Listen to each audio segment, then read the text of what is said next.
Então, pessoal, todos bem? Sejam todos novamente bem-vindos ao canal. Vamos analisar a medida provisória 966, medida provisória do Presidente da República, que estabeleceu regras de responsabilização do agente público quando ele pratica atos no combate à Covid-19. Vamos analisar essa medida provisória, mas antes eu preciso estabelecer um contexto. Primeiro, a medida provisória 966, ela não mudou a regra geral de responsabilidade do Estado para quando o Estado pratica atos que prejudicam ou causam danos a terceiro. É preciso, na verdade, fazer uma distinção entre as duas coisas. Muita gente confundiu a medida provisória 966 com o que diz o artigo 37, parágrafo 6º da Constituição, na sua primeira parte. O artigo 37, parágrafo 6º da Constituição Federal estabelece dois tipos de responsabilidade. A responsabilidade do Estado para com o terceiro prejudicado, ou seja, no momento em que o agente público pratica um ato que causa prejuízo a um terceiro, esse terceiro deve ser ressarcido e esse ressarcimento surge a partir da responsabilidade do Estado pelo ato praticado. Essa responsabilidade é objetiva. Então, a responsabilidade do Estado em face do prejuízo causado a particular é uma responsabilidade objetiva, decorre da primeira parte do artigo 37, parágrafo 6º. O particular precisa demonstrar tão somente o ato, ou seja, o ato público que lhe causou prejuízo, o prejuízo precisa estar demonstrado e o nexo causal entre uma coisa e outra. Perceba que aqui não há discussão de culpa ou dolo. A responsabilidade é objetiva. Basta o ato do poder público, o prejuízo suportado pelo particular terceiro e o nexo causal entre uma coisa e outra. Nessa regra geral da responsabilidade objetiva do Estado, a medida provisória 966 não mexeu, ou seja, não há alteração disso. Até porque para alterar isso você precisaria de uma regra que alterasse a Constituição Federal a partir de um projeto de emenda constitucional. Não é o caso. Nós temos aqui, portanto, a responsabilidade do Estado para com o particular. A outra parte da responsabilidade prevista no artigo 37, parágrafo 6º, é a responsabilidade do agente público para com o Estado. Então, no momento que o Estado é obrigado a indenizar um particular, surge a possibilidade do Estado responsabilizar o agente que praticou o ato, sendo que essa responsabilidade do agente que pratica o ato, ela é regressiva, ou seja, o Estado em ação regressiva vai atrás do agente para responsabilizá-lo e aquilo que o Estado sofreu em termos de indenização para com o particular terceiro, ele pode cobrar do agente público. É, na verdade, uma responsabilidade agora subjetiva. Se o particular não precisa demonstrar que houve culpa ou dolo do Estado para responsabilizá-lo de forma objetiva, o Estado precisa comprovar que há culpa ou dolo do agente público para responsabilizá-lo na ação regressiva. Preste bastante atenção porque é essa ação regressiva que nos interessa, porque é essa ação regressiva que trata justamente da responsabilidade do agente público. A medida provisória 966 trouxe, portanto, regras acerca da responsabilização do agente público.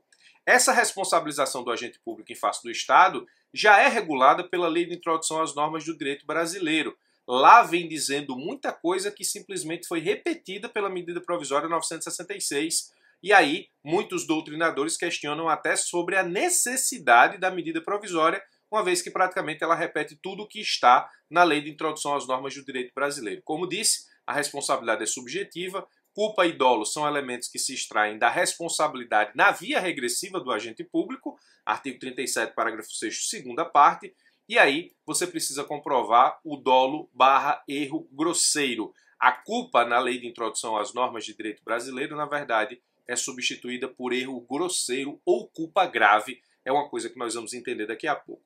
A medida provisória 966 de 2020 estabelece, portanto, a responsabilidade do agente público em face do Estado, não é a responsabilidade objetiva, é a subjetiva, somente se acontecer com dolo, somente se acontecer com erro grosseiro ou culpa grave, mas ela deixa conceitos bastante abertos, com amplas hipóteses de excludentes que afastam a responsabilidade do agente público. E nesse ponto a medida provisória foi além do que disse a Lei de Introdução às Normas do Direito Brasileiro. Bom, feito o cenário, estabelecido o cenário entre responsabilidade objetiva e a responsabilidade do agente público, objetiva do Estado em face do particular, e do agente público em face do Estado, Lei de Introdução às Normas do Direito Brasileiro e a medida provisória 966, vamos analisar, portanto, a MP.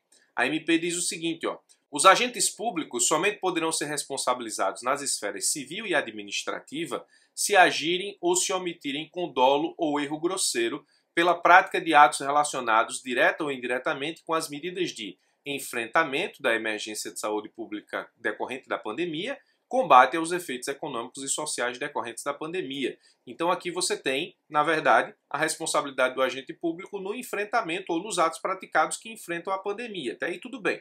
É preciso fazer uma observação aqui importante. O parágrafo 1º da medida provisória trata da responsabilidade civil e administrativa. Portanto, nós não temos a responsabilidade penal nem de improbidade. O dispositivo constitucional que trata da improbidade é outro. A medida provisória não tratou de improbidade. Então, ainda que o agente público eventualmente não seja responsabilizado de forma administrativa ou civil pelo ato praticado, ele pode ter cometido o crime ou ele também pode ter cometido improbidade. É bom deixar essa separação logo de cara. Mas aí poderão ser responsabilizados se agirem a ação ou se omitirem, omissão, então, ação ou omissão, desde que comprovado dolo ou erro grosseiro pela prática de atos praticados e aqui no combate à Covid. Veja o que a Lei de Introdução às Normas do Direito Brasileiro já dizia no artigo 28. O agente público responderá pessoalmente por suas decisões ou opiniões técnicas em caso de dolo ou erro grosseiro. Por suas decisões, trata-se de ato administrativo, opiniões técnicas, a gente vai ver isso daqui a pouco porque a medida provisória continua nesse caso também. Em caso de dolo ou erro grosseiro. O objetivo aqui é demonstrar que a Lei de Introdução às Normas de Direito Brasileiro já trazia dolo e erro grosseiro como elementos subjetivos que precisam ser comprovados para a responsabilização do agente público. Continua a medida provisória. A responsabilização pela opinião técnica não se estenderá de forma automática ao decisor, que a houver adotado como fundamento de decidir e somente se configurará. Aqui a hipótese, por exemplo, do gestor tomar uma atitude ou determinar a prática de um ato público a partir de uma opinião técnica fundamentada, por exemplo, em um parecer da advocacia. Significa dizer que ele não vai se responsabilizar pela opinião técnica se ela foi adotada como fundamento de decidir, contudo, somente se responsabilizará se estiverem presentes elementos suficientes para que o decisor possa aferir o dolo ou o erro grosseiro da opinião técnica, ou seja, se o decisor ele tiver como saber que existe dolo ou erro grosseiro na opinião técnica que ele usou como fundamento para o ato público, ou se ele estiver em conluio com aquele que emite a opinião técnica. E aí, o parágrafo 2º diz: o mero nexo de causalidade entre a conduta e o resultado danoso não implica a responsabilização do agente público porque ela é subjetiva, não é objetiva, até aí tudo bem. Bom, o decreto 9.830 de 2019, que é o decreto que regulamenta a Lei de Introdução às Normas do Direito Brasileiro no que diz respeito a essa responsabilização do agente público, diz o seguinte no artigo 12, parágrafo 6º. A responsabilização pela opinião técnica não se estende de forma automática ao decisor que a adotou como fundamento de decidir e somente se configurará se estiverem presentes elementos suficientes para o decisor aferir o dolo ou o erro grosseiro da opinião técnica ou se houver conluio entre os agentes. Perceba que o artigo 1º inteiro da medida provisória 966 ele simplesmente repete o que está no artigo 28 da Lei de Introdução às Normas do Direito Brasileiro e o que está no artigo 12 do Decreto 9.830, que é o regulamento desse dispositivo 28. Então, nós temos apenas uma repetição de normas pré-existentes no combate à Covid-19. Por isso que muitos doutrinadores entenderam pela desnecessidade dessa medida provisória. No entanto, a medida provisória traz algo novo. Ela amplia efetivamente hipóteses em que o agente público não pode ser responsabilizado. Vamos lá. A análise aqui é jurídica, não política. Então, eu não vou comentar sobre se a medida provisória é boa ou ruim. Vamos analisar a questão juridicamente, que é o objetivo do canal. Artigo 2º. Para fins do disposto nessa medida provisória, considera-se erro grosseiro ou erro manifesto, dolo a gente já sabe, todos os tipos de dolo. Mas erro grosseiro ou erro manifesto evidentemente inexcusável, praticado com culpa grave. Então, erro grosseiro é igual a culpa grave. E aqui existe um ponto extremamente importante, porque na responsabilidade subjetiva, você precisaria demonstrar culpa ou dolo. Qualquer tipo de dolo e a culpa em qualquer dos seus níveis. A culpa para a responsabilização do agente público é que ela tem que ser grave.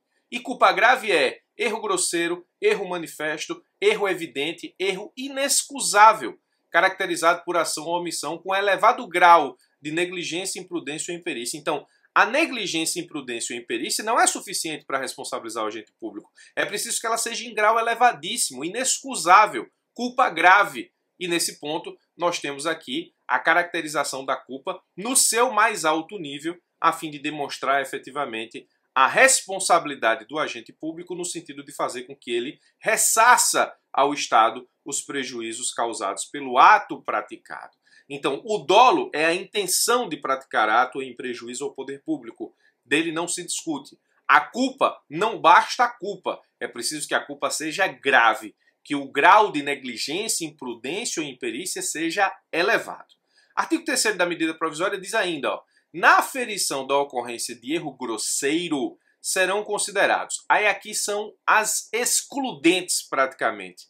Tudo que vai ser analisado para identificar se a culpa é de fato grave ou não.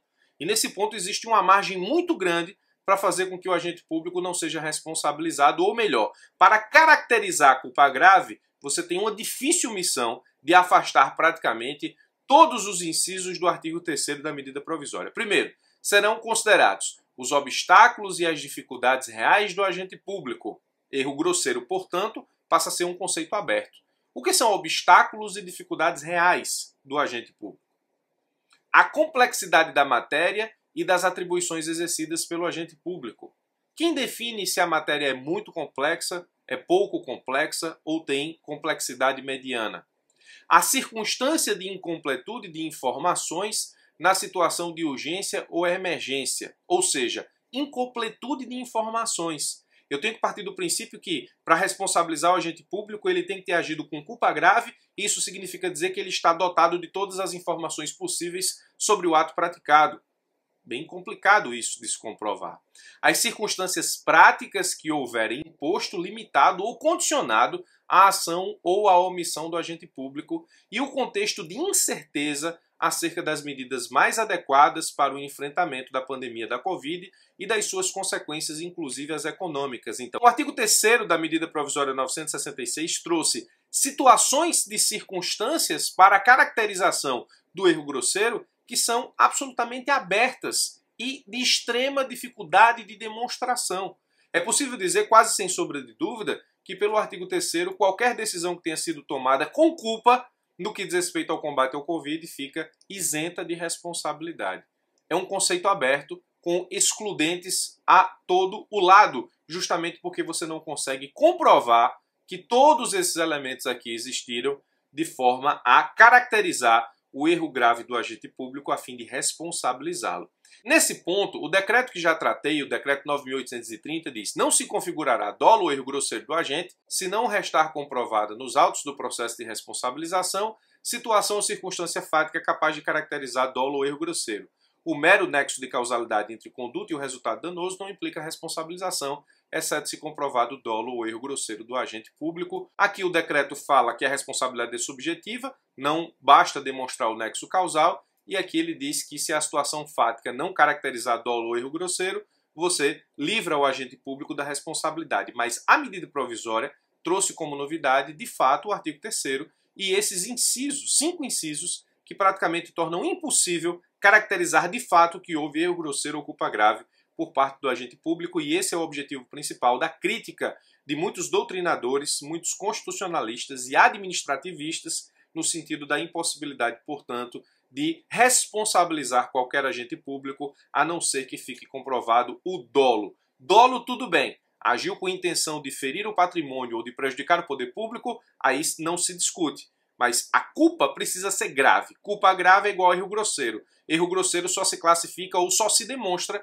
se você ultrapassar os 5 incisos do artigo 3º da medida provisória 966, e me parece que efetivamente não há como passar por todos esses incisos, a não ser que haja dolo. Não havendo dolo, extremamente difícil comprovar a culpa grave, na hipótese do artigo 3º da medida provisória 966. Por último, e em tom de conclusão, eu preciso que você entenda que o artigo 3º da medida provisória 966, ele trouxe como fonte o artigo 22 da Lei de Introdução às Normas do Direito Brasileiro, que para muitos doutrinadores se aplica tão somente à sanção disciplinar da administração pública, mas praticamente as regras são bastante parecidas. O artigo 22 da Lei de Introdução diz o seguinte, ó: na interpretação de normas sobre gestão pública, serão considerados os obstáculos e as dificuldades reais do gestor e as exigências das políticas públicas a seu cargo, sem prejuízo dos direitos dos administrados, na interpretação de normas sobre gestão. Em decisão sobre regularidade de conduta ou validade de ato, contrato, ajuste, processo ou norma administrativa, serão consideradas as circunstâncias práticas que houverem imposto, limitado ou condicionado a ação do agente. Então aqui é uma diretriz sobre interpretação de normas de gestão pública. Aqui é justamente uma diretriz de interpretação para saber se há validade no ato, no contrato, no ajuste, no processo ou norma administrativa. No parágrafo 2º, na aplicação de sanções, aí sim, sanção administrativa, serão consideradas a natureza, a gravidade da infração cometida, os danos que dela provierem para a administração pública e as circunstâncias agravantes ou atenuantes e os antecedentes do agente. As sanções aplicadas ao agente serão levadas em conta na dosimetria das demais sanções de mesma natureza e relativas ao mesmo fato. Perceba que o artigo 3º da medida provisória 966, ele encontra fonte no artigo 22 da Lei de Introdução às Normas do Direito Brasileiro, mas ele vai muito além, estabelecendo, como disse, situações de difícil comprovação para fins de responsabilização do agente público. Então, a medida provisória, ela em tese não traz nada de novo. Ela aproveita o Decreto 9.830 de 2019 e a Lei de Introdução às Normas do Direito Brasileiro, faz uma mistura de regras e aplica ao cenário da Covid-19, embora o artigo 3º, em grau de novidade, traz situações aqui de extrema importância que dificultam em muito a responsabilização do agente público, uma vez que fica extremamente difícil caracterizar de fato o erro grosseiro. Já existem muitas opiniões sobre a medida provisória 966, muitas opiniões sobre a inconstitucionalidade e já existe também ações no Supremo Tribunal Federal justamente para tratar da constitucionalidade desse tema, razão pela qual vamos ter que aguardar as cenas dos próximos capítulos, especialmente se o Congresso Nacional vai converter essa medida provisória em lei ou se o Supremo Tribunal Federal vai deferir alguma tutela provisória no sentido de afastar a medida provisória por inconstitucionalidade cautelar. Teremos, como disse, que aguardar as cenas dos próximos capítulos. Por esse vídeo eu fico por aqui, forte abraço e até os nossos próximos encontros.